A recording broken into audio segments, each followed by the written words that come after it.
नमस्कार। तो अभी अभी आपने चुनावी माहौल से निजात पाई है, ठीक से संयत भी नहीं हो पाए होंगे कि 4 विधानसभा सीटों यानी अमरवाड़ा, बुधनी, विजयपुर, बीना में फिर चुनावी शोरगुल देखेंगे।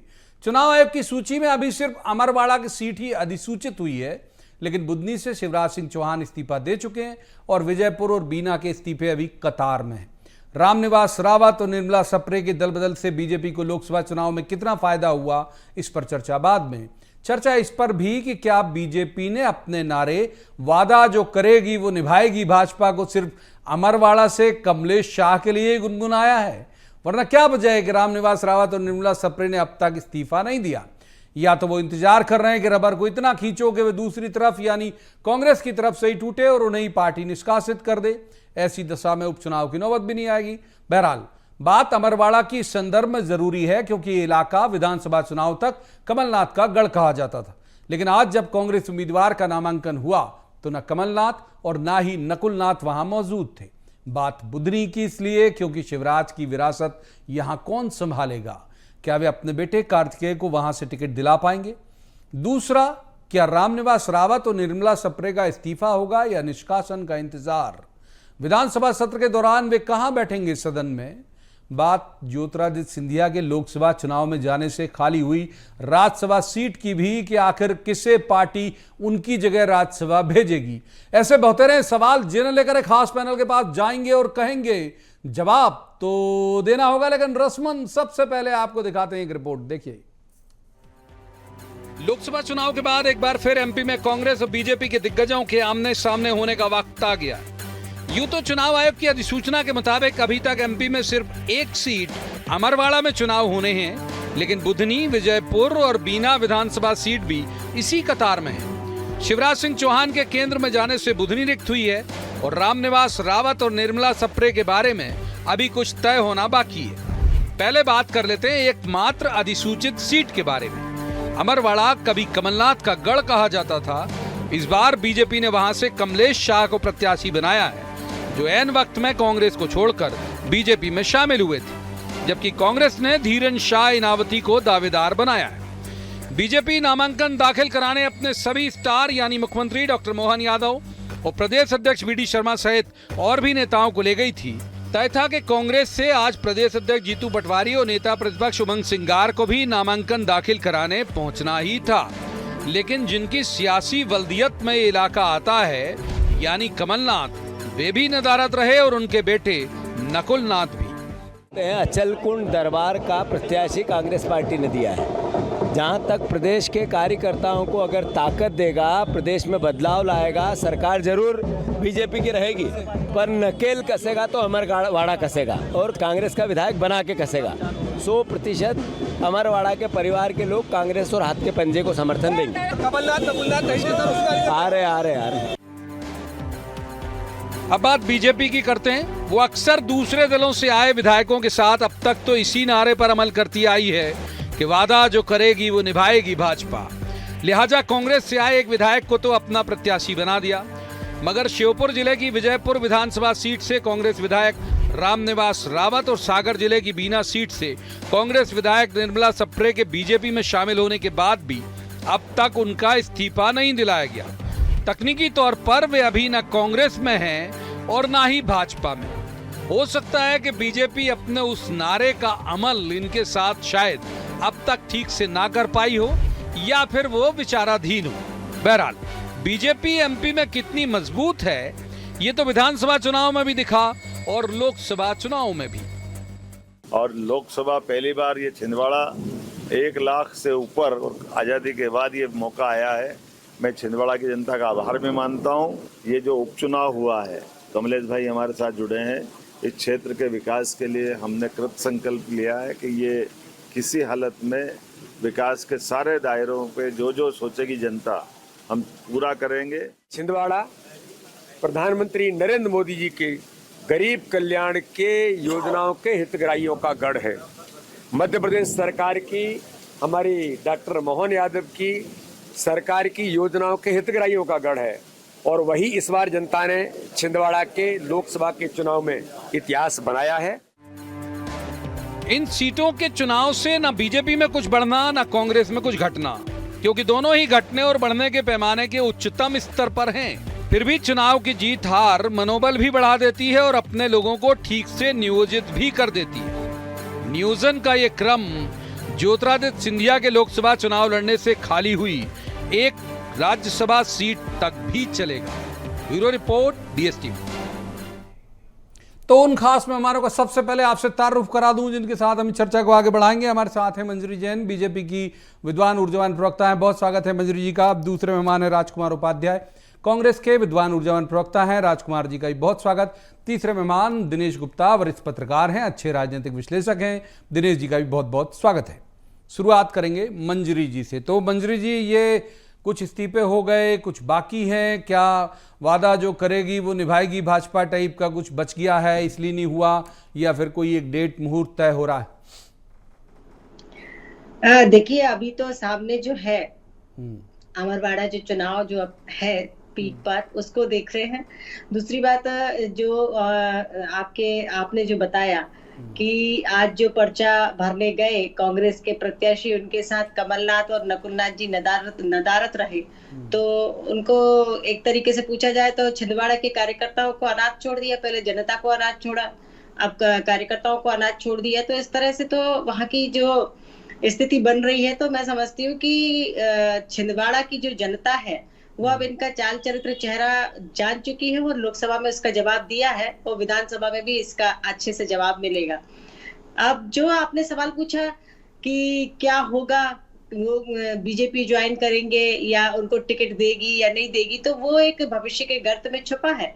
जब जैसा होगा उस हिसाब से निर्णय लिया जाएगा। हमारे जो शीर्ष नेतृत्व है, जो सामूहिक नेतृत्व जो होता है, उसमें उस विषय को जैसा आएगा उस हिसाब से निर्णय लिया जाएगा। ठीक है, राजकुमार जी को इन कर लेते। राजकुमार जी, अभी वैसे भी मतलब मैं जो हमने कहा वो बात आपके साथ फिर से एक सस्वर उच्चारित कर देता हूं कि पाने के उच्चतम स्तर पर बीजेपी है, खोने के उच्चतम स्तर पर मतलब न्यूनतम ही मान लेना आप उसे पे आप हो। तो अब ये अमरवाड़ा में अभी जो कमलनाथ जी नहीं दिखे, नकुलनाथ जी नहीं दिखे, तो ये माना जाए कि अब कमलनाथ को ओन कर लिया जीतू पटवारी, माफ कीजिए, छिंदवाड़ा को ओन कर लिया जीतू पटवारी ने। छिंदवाड़ा कमलनाथ जी नहीं, कांग्रेस के लिए है और कमलनाथ जी कांग्रेस के साथ हैं। तो नकुलनाथ जी भी कांग्रेस के सांसद रहे, प्रवीण जी, कमलनाथ जी भी कांग्रेस के सांसद रहे, मंत्री रहे, मुख्यमंत्री रहे इस प्रदेश के। और छिंदवाड़ा को वो हमेशा उस लोकसभा क्षेत्र को कांग्रेस के परिवार का, कमलनाथ जी अपने परिवार का अंग मानते हैं। तो उनका रहना नहीं रहने से बिल्कुल कोई नहीं। अभी स्थिति ऐसी थी कि आज नामांकन कल ही प्रत्याशी धीरेन्द्र शाह जी को घोषित किया गया अखिल भारतीय कांग्रेस कमेटी द्वारा, और कमलनाथ जी ने ट्वीट कर ये बिल्कुल जानकारी भी दी और उन्होंने सबको शुभकामनाएं दी और कहा कि सब लोग हम मिलकर धीरेन्द्र शाह जी को कांग्रेस प्रत्याशी के रूप में अमरवाड़ा से लड़ा रहे हैं, प्रत्याशी बना के जिताएंगे कांग्रेस प्रत्याशी के रूप में।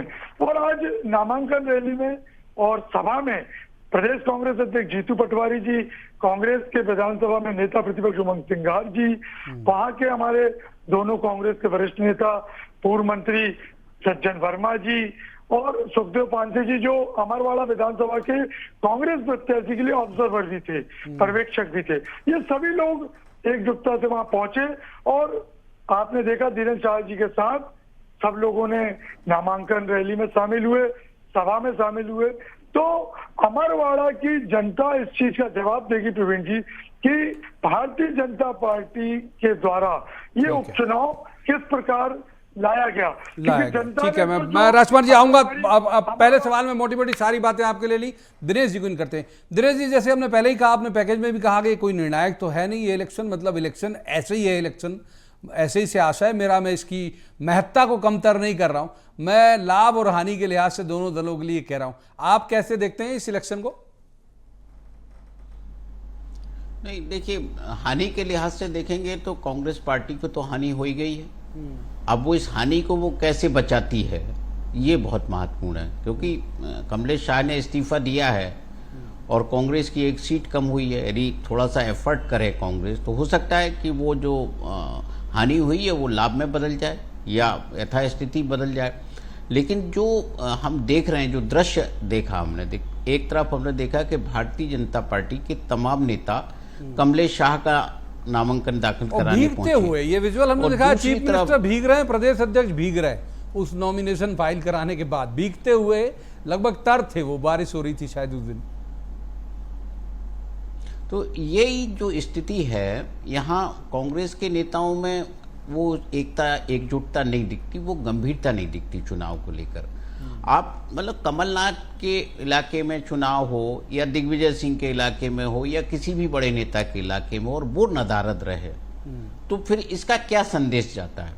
आप क्या मतलब ये जो सोशल मीडिया से कोई संदेश देना चाहेंगे, तो क्या जनता उस संदेश को समझेगी, या जो यथार्थ में देख रही है उसको वो समझेगी? वस्तु स्थिति तो यही है कि वहाँ कहीं ना कहीं ऐसा है कि दोनों, कमलनाथ जी भी और नकुलनाथ जी की जो एब्सेंस है वो मार्क कर रहे हैं, हर वोटर मार्क कर रहा है। यदि वो एफर्ट करते, देखिए जिस तरह से उन्होंने लोकसभा चुनाव के बाद कहा था कि नहीं मैं एक्टिव हूँ, मैं छोड़ के नहीं जाऊंगा, नकुलनाथ भी बोरी बिस्तर लेके बात कर रहे थे कि आ जाएंगे, तो जब कुछ दिनों बाद ही एक उपचुनाव आ गया, वो भी उन्हीं के क्षेत्र में आ गया और आप नदारद हैं, तो फिर क्या होगा?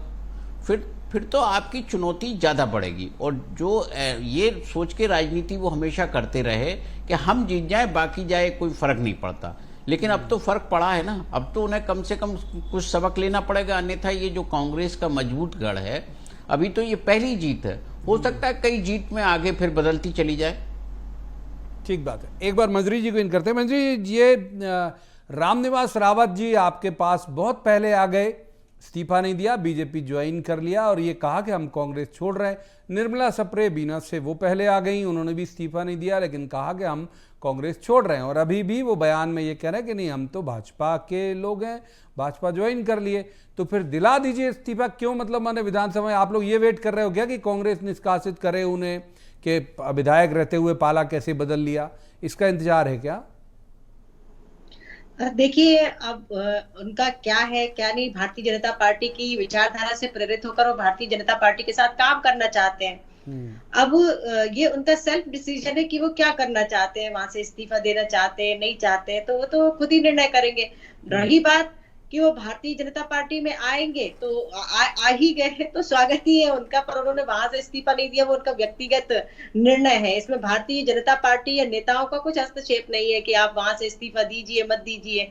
जितने भी नेता और कार्यकर्ता भारतीय जनता पार्टी में आए तो वो उसकी विचारधारा से प्रेरित हो रहा है। जिस तरह से काम करती है भारतीय जनता पार्टी, जिस तरह नीतिगत निर्णय लिए माननीय प्रधानमंत्री मोदी जी से प्रेरित होकर आए लोग, तो हमने उनका स्वागत किया। अब ये इस्तीफा देना, ज्वाइन करना, ये व्यक्तिगत निर्णय है उनका, इसमें हम या भारतीय जनता पार्टी इसमें कुछ हस्तक्षेप नहीं करेगी। दूसरी बात जो दिनेश जी ने कही कि जो कमलनाथ जी और नकुलनाथ जी, हाँ, छिंदवाड़ा में आज जो नामांकन के दौरान नदारत रहे, तो निश्चित तौर पर ये एक बड़ी बात है और ये समझ में आता है कि किस तरह से कांग्रेस में विघटन है, जो है एक दूसरे के प्रति जो अविश्वास है, जो हम देख रहे हैं कई दिनों से कि जीतू, जो इनके प्रदेश अध्यक्ष जीतू पटवारी जी, उनके खिलाफ खुलकर बड़े नेता सामने आ गए हैं, प्रवक्तागण इनके लेटर लिख के दे रहे हैं कि इनको हटा दीजिए। तो जिस तरह से इनका जो कहना चाहिए, जो एक दूसरे के प्रति और जो नीचा दिखाने की जो होड़ है, वो इसमें नजर आती है और दिखता है कि किस तरह ये एक दूसरे को नीचे दिखाने के लिए किस हद तक जा सकते हैं। व्यक्तिवादी सोच तो इन पर हमेशा हावी रही है। व्यक्तिवादी सोच हावी है। राजकुमार जी को इनका लेता हूं मैं, मंत्री राजकुमार जी को इनका लेता हूं। राजकुमार जी, एक बात सही है, जिस व्यक्ति की मतलब जिस इलाके की सियासी वल्दियत बीते कई सालों से, इस शब्द में बहुत लंबे वक्त से इस्तेमाल कर रहा हूं कि केयर ऑफ कमलनाथ है जो इलाका, अगर वो नहीं हो, मैं दिनेश जी की बात से सहमत हूं कि जो उन्होंने लोकसभा चुनाव के वक्त जो थोड़ा बहुत कदम ताल किया था, उसका खामियाजा इतना हुआ कि वो इतनी आसानी से हारने वाली सीट उनके लिए नहीं थी, लेकिन वो हार गए नकुलनाथ वहां पे। तो आपको नहीं लगता कि भाई पब्लिक समझ लेती है कि यार अब तो ये जा रहे हैं, अगर उनके समर्थक भी होंगे तो हो सकता है कांग्रेस को ही वोट नहीं करेगी, अब तो गए कमलनाथ। कमलनाथ जी कहीं नहीं जा रहे हैं, कमलनाथ जी कांग्रेस के साथ हैं और कमलनाथ जी के वहाँ उपस्थित नहीं उपस्थित होने से नहीं है। अच्छा। कमलनाथ जी पूरी तरीके से कांग्रेस प्रत्याशी के लिए मैदान में रहेंगे। और अभी तो मौका ही मिला है प्रवीण जी। इसके बाद आप देखेंगे कि नामांकन रैली के बाद बहुत जल्दी सारे नेता आपको कार्यकर्ता सहित मंडलम, बूथ, सेक्टर और ब्लॉक विधानसभा क्षेत्र के नेता सभी लोग आपको अमरवाड़ा विधानसभा उपचुनाव में दिखेंगे। और उपचुनाव कांग्रेस प्रत्याशी धीरेन्द्र शाह जी जीतेंगे, क्योंकि यह उपचुनाव की नौबत भारतीय जनता पार्टी के वर्तमान प्रत्याशी और कांग्रेस के जो पूर्व प्रत्याशी हैं श्री कमलेश शाह जी, जिन्होंने पार्टी छोड़कर बाद में भारतीय जनता पार्टी में आए, तो उनके कारण ये उपचुनाव की नौबत आई है। जनता ने तो कांग्रेस प्रत्याशी को वोट दिया था, कांग्रेस को वोट दिया था, परंतु आज आपने ये स्थिति पैदा कर दी कि उपचुनाव के लिए जनता के जनमत को फिर से दोबारा ठीक है, इस स्थिति में ले आए। तो अब इसका जवाब उपचुनाव के माध्यम से अमरवाड़ा की जनता देगी जवाब। एक बार दिनेश जी को इन करते हैं। दिनेश जी, जो इस्तीफे नहीं हो रहे हैं उसको लेके क्या आप समझ पा रहे हैं कि जो हमने कहा कि क्या वो वादा जो करेगी निभाएगी भाजपा वाला इंतजार हो रहा है, या फिर इंतजार ये हो रहा है कि पार्टी तंग आके उन्हें निष्कासित कर दे?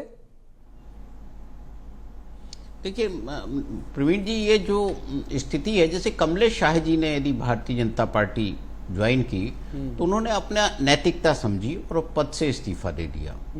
अब इन दोनों को भी देखिए मंच शेयर किया चुनाव के समय। अब जिस राजनीतिक दल से on record sir, on record byte में कहते हैं कि हम भाजपाई हैं, भाजपाई हैं, और उसके खिलाफ आपने जो है प्रचार किया। और लगातार आप अभी भी जो कमेंट्स आ रहे हैं या जो बयानात दे रहे हैं वो यही कह रहे हैं कि पार्टी नेतृत्व जब कहेगा तब दे देंगे इस्तीफा। इसमें पार्टी नेतृत्व की निर्देश की क्या जरूरत है भाई? आप जो है पार्टी नेतृत्व कह देगा। आप आज की तारीख में अभी जब विधानसभा चालू होगी तो निश्चित तौर पर आपका एक समस्या आएगी कि आपको कहाँ बिठाया जाए। जब बिठाया जाएगा तो जो है आपको कांग्रेस पक्ष में तो नहीं बिठाया जाएगा, या आपको बिठाया जाएगा तो कांग्रेस की तरफ हो जाएंगे। फिर आपकी क्रेडिबिलिटी क्या रहेगी? कहीं ना कहीं आप देखिए कि एक डर है दोनों के मन में कि ऐसा ना हो कि हम चुनाव हार जाएं, क्योंकि वहाँ जिस तरह का माहौल है, विजयपुर हो या बीना हो, वो ये नहीं कह सकते ये दोनों कैंडिडेट कि ये भारतीय जनता पार्टी से चुनाव लड़ेंगे और 100% जीत जाएंगे। कहीं तो जैसे निर्मला शपरे का तो आप जो इमरती देवी से भी तुलना कर सकते हैं, क्योंकि एक रिजर्व सीट है। वहाँ रिजर्व सीट पर जिस तरह का हम अभी ट्रेंड देख रहे हैं कि कहीं ना कहीं जो SC वोटर है वो कांग्रेस पार्टी की तरफ चला जाता है। इमरती देवी उसी चक्कर में चुनाव हार गई थी। तो वो जो स्थितियां हैं वो उनके लिए ठीक नहीं लग रही, इसीलिए शायद वो ये दाएं बाएं हो रहे हैं, सचिन बिरला जैसा कोई रास्ता खोजने की कोशिश कर रहे हैं। लेकिन इस सब में एक अनफॉर्चुनेट पार्ट ये है कि कांग्रेस पार्टी ने अब तक एक दल बदल कानून के तहत कोई आवेदन नहीं दिया। पता नहीं वो क्यों उन्होंने नहीं दिया, उनकी क्या रणनीति है। इसके लिए सत्र की आवश्यकता तो है नहीं, कभी भी आप पेश कर दीजिए अध्यक्ष के सामने जाके कि साहब हमारे विधायक ने ये दल बदल किया है। लेकिन ऐसा लगता जब है पिछली बार कमलनाथ जी की गवर्नमेंट गिर रही थी तब हमने देखा भी था, तब कोई सत्र तो चल नहीं रहा था, लेकिन की थी उनने कंप्लेंट। बिल्कुल सही कह रहे हैं आप जी, बात पूरी करिए। जो मौजूदा नेतृत्व है उसे, हाँ, मुझे लगता है कि उसको कई चीजों की समझ नहीं है। यदि समझ होती तो बड़े एग्रेसिव ढंग से ये विधानसभा चुनाव के दौरान ही, जिस दिन उन्होंने मंच शेयर किया था भारतीय जनता पार्टी के साथ, उसी दिन एक आवेदन प्रस्तुत करके दबाव बनाते, उससे भी बहुत सारी चीजें होती। तो जो सियासत आज भारतीय जनता पार्टी के नेता समझते हैं, उसमें ये जो कांग्रेस के जो टीम है, मुझे लगता है कि अभी इन्हें और परिपक्व होना पड़ेगा, तब वो शायद तब जो है कुछ ये जो चलती है दांव पेच वो सीख पाएंगे। वो एक बार मंजरी जी को इन करते। मंजरी, एक बड़ा जो विषय और जिज्ञासा और फोकस वाली जगह है वो है बुधनी। बहुत बड़ा बेंचमार्क सेट कर गए पूर्व मुख्यमंत्री शिवराज सिंह चौहान। तो बुधनी के लिए माना जाए कि जैसे कार्तिकेय चौहान उनके बहुत बेहतर उत्तराधिकारी आपकी नजर में हो सकते हैं क्या? देखिए, मैंने आपको पहले ही कहा कि जो भी निर्णय होगा वो शीर्ष नेतृत्व लेगा, संगठन लेगा। संगठन हमारे यहाँ सर्वोपरि है और संगठन जो कहेगा उनको वो जो आदेश करेगा वो शिवराज जी भी उसको पालित करेंगे और जिस कार्यकर्ता को वहां उचित समझा जाएगा उसको टिकट दिया जाएगा और वो चुनाव जीतेंगे। वो बहुत ऐतिहासिक जीत होगी बुधनी में, तो आप भी जानते हैं इस बात को। तो मैं समझती हूँ कि जो भी हमारे संगठन का कार्यकर्ता होगा और संगठन का नेतृत्व जिसे तय करेगा वो चुनाव लड़ेगा। वो कोई भी हो सकता है, कार्तिकेय भी हो सकते हैं, अन्य भी और भी जो कार्यकर्ता है वहां पे जो काम कर रहे हैं वो भी हो सकते हैं, कोई भी हो सकता है, लेकिन इसका तय संगठन करेगा। एक बार राजकुमार जी को इन कर देते हैं। राजकुमार जी, बहुत महत्वपूर्ण बात दो तीन कही दिनेश जी ने, और मैं सहमत भी हूं, और मैंने शुरुआत में भी कहा था कि जो राजनीतिक अपरिपक्वता जो है वो आपकी लीडरशिप के पास देखने को मिल रही है। क्योंकि आप देखिए कि कोई ध्यान ही नहीं दे रहे हैं कि भाई आपके 2 विधायक चले गए, बिना इस्तीफा दिए चले गए, वहां पे वो भी उन्हें ठीक से उस तरह से गले नहीं लगा पा रहे हैं, ठीक से जो मतलब टेक्निकली मेरा ठीक से शब्द को समझ लीजिएगा, वो भी नहीं गले लगा पा रहे, आप त्याग भी नहीं पा रहे। तो क्या रणनीति है भाई उन दोनों को लेके आप लोगों की, रामनिवास रावत जी और चपरे जी को लेके, चपरे मैडम को लेके? कांग्रेस की विधायक दल की बैठक बहुत जल्दी होने वाली है, क्योंकि अभी सब उपचुनाव अमरवाड़ा में तैयारी चल रही है। तो निश्चित रूप से संगठन और हमारे जो विधायक दल के नेता, प्रतिपक्ष और वरिष्ठ विधायकगण हैं, सब चर्चा करके कुछ अच्छा हल निकालेंगे। परंतु इन सब में के बीच में एक प्रवीण जी मुख्य बात यह है, बोलिए, कि जो व्यक्ति पार्टी छोड़ के जा रहा है उसको जनता ने वोट, जनता ने मत, अपना अधिकार जिस पार्टी के नाम पर दिया था, ये तो उसका विवेक है कि उसे क्या निर्णय करना चाहिए। अगर वो पार्टी छोड़ रहा है, दूसरे दल में जा रहा है, तो जिस हमें भाव से, जिस विश्वास से उस क्षेत्र की जनता ने मत दिया था, तो हमको उस मत का सम्मान। लेकिन अरे आप लोग ताजा उदाहरण देखो, सर टोक रहा हूं आपको, ताजा उदाहरण देखा, ताजा से आशय मेरा कमलनाथ जी की सरकार के वक्त जो गए आपकी पार्टी से, वो भाजपा से चुन के भी आए ना भाई, तो उन्होंने तो साबित किया, तो ऐसे हो सकता है ये भी कर दें। बहुत सारे लोग हारे भी, और प्रवीण जी दूसरी बार उस उपचुनाव के बाद आज देख लीजिए तो उन बहुत सारे नेताओं में सिर्फ गिने चुने नेता ही बच पाए हैं। तो जनता समय पर हिसाब कर देती है, क्योंकि जनता का हिसाब सर्वोपरि होता है। और यही देखना आप कि अमरवाड़ा विधानसभा के उपचुनाव में जनता को, जो जनता ने जिस प्रकार मत दिया था, वहां पर कांग्रेस को दिया था, कांग्रेस के प्रत्याशी को दिया था, लेकिन जब कांग्रेस के प्रत्याशी ने उपचुनाव की नौबत ले आए हैं, ठीक है, तो निश्चित रूप से एक बार दिनेश जी को इन करते हैं। दिनेश जी, यही सवाल महत्वपूर्ण सा है, क्या कार्तिकेय आपको लगता है, क्योंकि जिस तरह से शिवराज सिंह चौहान ने लोकसभा चुनाव के टिकट में अपनी एक स्ट्रॉन्ग दखलंदाजी दिखाई थी और लगा भी और जिता के भी लाए, उससे आप, और अब जिस तरह से उनका कद बढ़ा है, आप उम्मीद करते हैं कि कार्तिकेय हो सकते हैं बुधनी से, या होंगे ही? बिल्कुल उम्मीद कर सकते हैं, क्योंकि आप देखिए कि शिवराज सिंह चौहान की कोशिश तो होगी, और वो भी उनका जिस तरह की सियासत रही है, वो चाहेंगे कि बुधनी में उनके ही किसी करीबी को दिया जाए, और कार्तिकेय जिस तरह से सक्रिय हैं उससे बेहतर कोई विकल्प हो नहीं सकता। और देखिए ये जो बात होती है ना कि बाप बेटे को नहीं करती पार्टी, परिवारवाद और ये सब जो है ना, आप ये पंकज सिंह और राजनाथ सिंह के मामले में कहाँ कई जगह में तक टूटे हैं, उनको भी तो छूट कई जगह नहीं होता।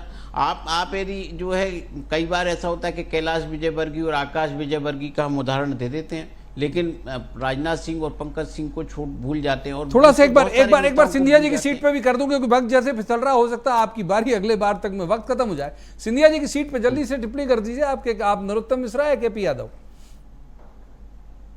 नहीं, मुझे लगता है नरोत्तम या जो मिश्रा हैं वो बेहतर चॉइस हो सकते हैं, क्योंकि केपी यादव को लेकर पार्टी को बहुत ज़्यादा उतना फायदा कितना होगा ये भी तो महत्वपूर्ण है। एक यादव मुख्यमंत्री है, फिर एक यादव को देंगे तो एक अलग तरह का मैसेज होगा। फिर पीसी जो आपको अध्यक्ष बनाना है बीजेपी का, फिर उसके बारे में सोचना पड़ेगा यदि आप राज्यसभा नहीं भेजेंगे तो वो भी कॉम्बिनेशन है कि एक आप जब ब्राह्मण हटाएंगे तो फिर उसकी जगह किसको लाएंगे। बहुत सारी चीजें एक बहुत सारी चीजें। मंत्री जी को एक बार इन करता। मंत्री जी, आपने सुना होगा प्रदेश कांग्रेस अध्यक्ष, एक लाइन उन्होंने बोली, मेरे ठीक से समझ में नहीं आई, आप क्या समझ पाई वो पूछता हूं। उन्होंने कहा कि अमरवाड़ा जो है वो सरकार पर नकेल कसेगा, कैसे कसेगा, या क्या समझ पाई आप उनके इस बयान से? ये तो वही बता सकते हैं, ये उन्होंने बयान दिया है तो। नहीं, मैं आप भी तो समझती कुछ, हूँ आप लोग कि भी तो नजर रखते हो ना भाई विपक्षी दल के बयानों पर। बिल्कुल रखते हैं, मगर उनका बयान क्यों आया, कैसे आया, किस सोच से आया, वो तो वही बता सकते हैं। तो मुझे तो उनके बयान में कोई ऐसी खास बात आती नहीं है। और रही बात कि अमरवाड़ा से जो है चुनाव जीतेंगे, और अमरवाड़ा में विकास जो है वो दुगनी रफ्तार से काम करेंगे, और अमरवाड़ा को एक अच्छा जो कहना चाहिए, अच्छा एक एटमॉस्फेयर वहां की जनता के लिए वहां है ही, लाभार्थी तो है ही। जो भारतीय जनता पार्टी की सरकार द्वारा जो योजनाएं चल रही हैं, उनका तो वहां के जनता भी लाभ ले रही है, लेकिन जिस तरह से अमरवाड़ा का विकास होना चाहिए था वो नहीं हुआ है, तो निश्चित तौर पर हम उसका विकास राजकुमार जी, बहुत अब संक्षेप जवाब। आपको नहीं लगता कि जीतू जी की प्रतिष्ठा दांव पे है? 2 बार हारवा चुके वो विधान, मतलब अभी इसके बाद से लोकसभा भी हार गए, उसके बाद बहुत भगदड़ हो गई, अब यदि हार गए तो उनकी प्रतिष्ठा दांव पर हो जाएगी? कांग्रेस पार्टी की रहती है, किसी व्यक्ति की नहीं रहती है। कांग्रेस की पहली प्रतिष्ठा है, क्योंकि जीतू पटवारी जी जो है वो कांग्रेस के प्रदेश अध्यक्ष हैं, तो प्रतिष्ठा कांग्रेस पार्टी की है। और जीतू पटवारी जी 90-100 दिन में कितना ठीक है, कर पाए, माफ कीजिए, रोकना पड़ेगा राजकुमार जी, आपको वक्त इजाजत नहीं देता इससे ज्यादा चर्चा के लिए। बहुत बहुत शुक्रिया तीनों मेहमानों का इस चर्चा में शामिल होने के लिए। लेकिन जैसे मैंने कहा भी कि भाई एक तो तय हो गया, बाकी के 3 पर धुंध है। उम्मीद की जानी चाहिए कि धुंध जल्दी छटेगी, और खासतौर पर सबकी नजरें बुधनी पर होंगी ही कि शिवराज जी का उत्तराधिकारी कौन होगा। इसे लेकर तो जाहिर बात है कि यह भोपाल से लेकर दिल्ली तक इस पर चर्चा होगी। आज की इस चर्चा में इतना ही। कल किसी खास मसले पर खास पैनल के साथ बैठकर कहेंगे, जवाब तो देना होगा। तब तक आप देखते रहिए BS TV।